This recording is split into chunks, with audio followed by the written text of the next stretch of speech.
It's easy to forget, but before Season 8 marred the audience's perception of the series, Game of Thrones was considered one of the best-written shows on television. With that reputation came a treasure trove of interesting, dynamic characters, some more loved than others. Joffrey Baratheon, son of Cersei Lannister and, Jaime Lannister, is not a loved character. He kicks off his reign by offing the Mufasa of the show. He sadistically torments Sansa, and he uses women as target practice. Joffrey is haughty, cruel, and sadistic, but what makes him so hateable is that he's also just such an insufferable brat. Despite these traits, there was one person in the series who was able to gain and maintain Joffrey's favor.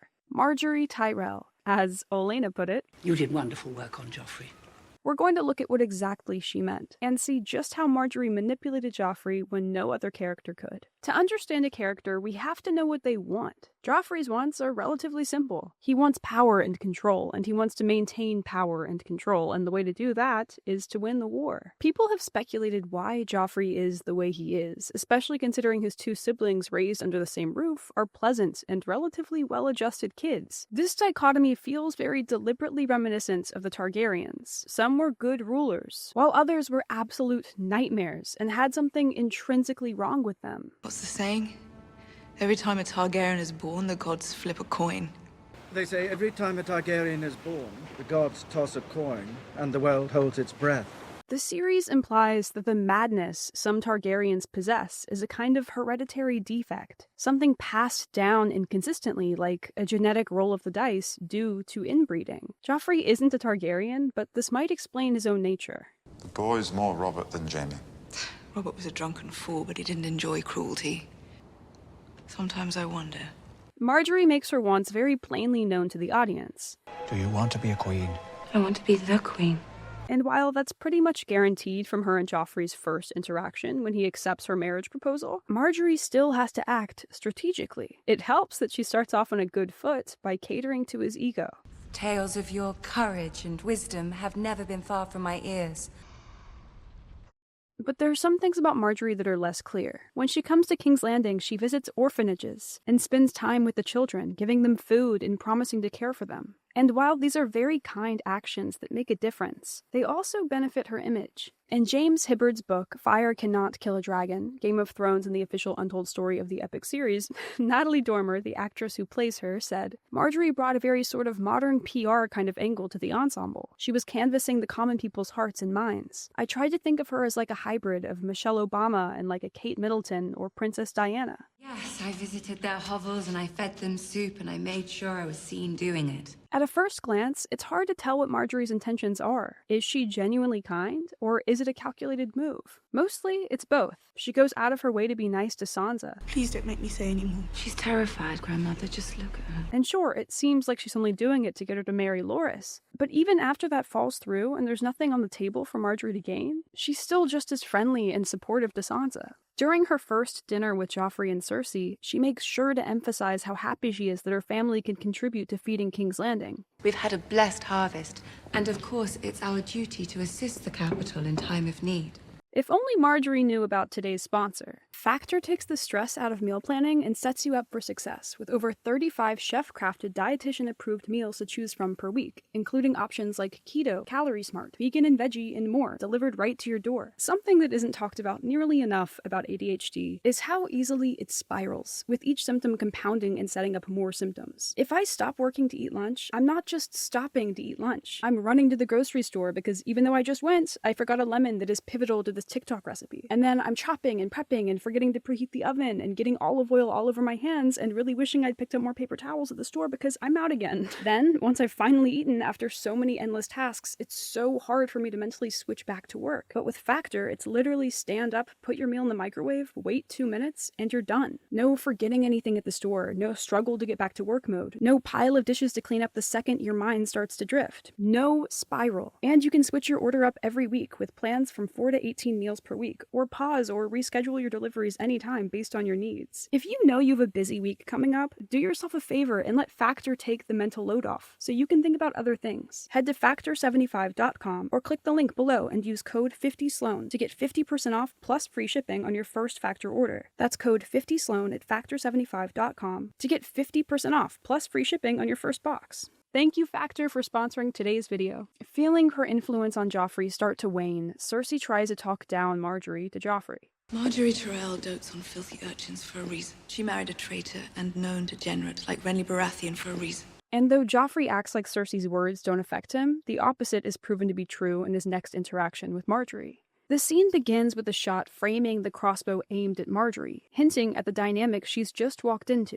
And while this scene is infamous for how Margaery plays Joffrey like a fiddle, it's also important to note Margaery is not perfect. She doesn't just automatically understand Joffrey and get every interaction with him right. She says the wrong things multiple times in this scene, thinking they're what Joffrey wants to hear when they're not. When she hesitates to speak poorly of Renly, I would not speak ill of the dead, Your Grace. her reasoning behind it may be to come off diplomatically or honorably or to fit the image of a quintessential highborn lady, but she doesn't realize in that moment that Joffrey doesn't care about those things. When he challenges her again in reaction, she changes her approach. You think one ought to speak kindly of a traitor merely because he's had a sword put through his heart? No, I do beg your pardon. Margaery then drops the refined niceties that were getting her nowhere and acts vulnerable by confiding in Joffrey about Renly. He never wanted to try. It's so obvious that Joffrey is angry and antagonistic with her, but it's almost as if Margaery pretends like he isn't. She doesn't let the dynamic be defined or set in stone. She seamlessly shifts the tone of the conversation, and naturally Joffrey follows. So when she degrades herself all on her own, she switches their roles and makes Joffrey actually feel bad for her. Maybe the fault was with me, maybe... No, he was a known degenerate. From there, she sees an opportunity to cater to his ego and seizes it. You are the king. Yes.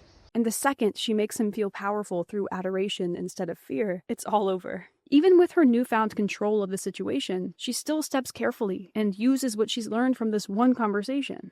A military encampment is no place for a lady. And the bedside of a traitor? Forgive me, Your Grace, I know a hunt is no place for a woman, That's but... not unheard of. What makes Margaery so intelligent is not that she takes missteps, it's that she is able to learn from them and adjust accordingly. She gauges the subtext of Joffrey's reactions to figure out what he wants, and molds herself to fit it. After Margaery has gained Joffrey's favor, she continues to employ different methods of manipulating him. One of these methods is redirecting, which is literally a tactic parents use to prevent their kids from throwing tantrums. Brightwheel, a childcare management company, writes, "Redirecting behavior is a technique that involves changing the focus of a child's attention from an undesirable behavior to a more positive one. It interrupts and redirects a child's challenging behavior and attempts to calm them down and avoid further conflict." They go on to outline several redirection techniques. One suggests using positive reinforcement, which we see Margaery do often. Like, at the beginning of their wedding feast, Joffrey rudely throws coins at the musicians, which visibly bothers her. But instead of confronting him or letting his boredom escalate, she leans over and excitedly asks if he'd like to make the announcement. Joffrey agrees, and Margaery tells the guests that the leftovers will be donated to feed the poor, making sure to credit Joffrey specifically. The crowd reacts in applause, and Joffrey gets an ego boost, this time from being adored, not feared. Margaery effectively puts a conditioning association between doing a good thing and receiving loving applause. Another technique suggests to use a distraction. If you can't ignore the behavior, distract the child with something else. For example, if a child is throwing a tantrum, try offering them a toy or game to play with. This is how Margaery basically saves Tyrion's life. Kneel! Look, the pie! Now, there are cons to redirecting. For one, it doesn't address the root of the issue, which, she's not a miracle worker. But also, it doesn't always work. As smart and adaptable as Margaery is, the very fact that Olenna felt the need to off Joffrey suggests Margaery wouldn't have had control over him forever. You may not have enjoyed watching him die, but you enjoyed it more than you would have enjoyed being married to him, I can promise you that.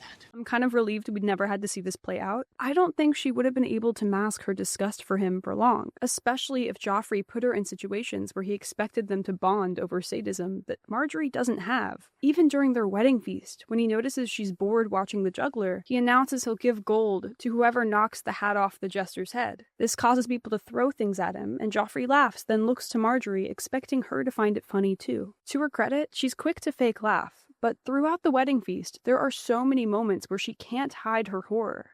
What I love about Margaery is even though she has an agenda, even though she's playing Joffrey, and even though she cares about being seen as good, she is also actually good.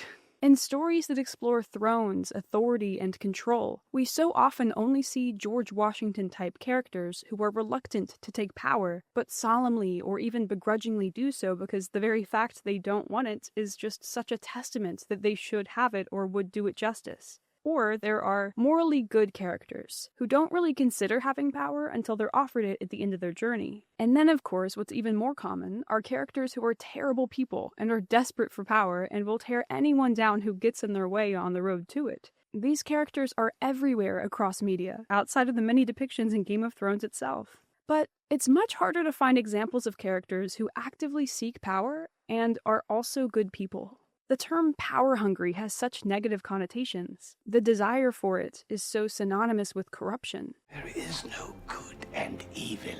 There is only power, and those too weak to seek it. It's almost as if the audience can only root for a character who wants power if they're predominantly chasing it to perform a duty or right a wrong. They can't want power just to want power. While Game of Thrones ended up really struggling with this duality with Daenerys, they excelled with Margaery. Margaery's reign was cut too short for us to really know what she would have been like as the Queen of the Seven Kingdoms. And even though Margaery lost, it's hard to deny she was certainly one of the best characters to watch play the Game of Thrones.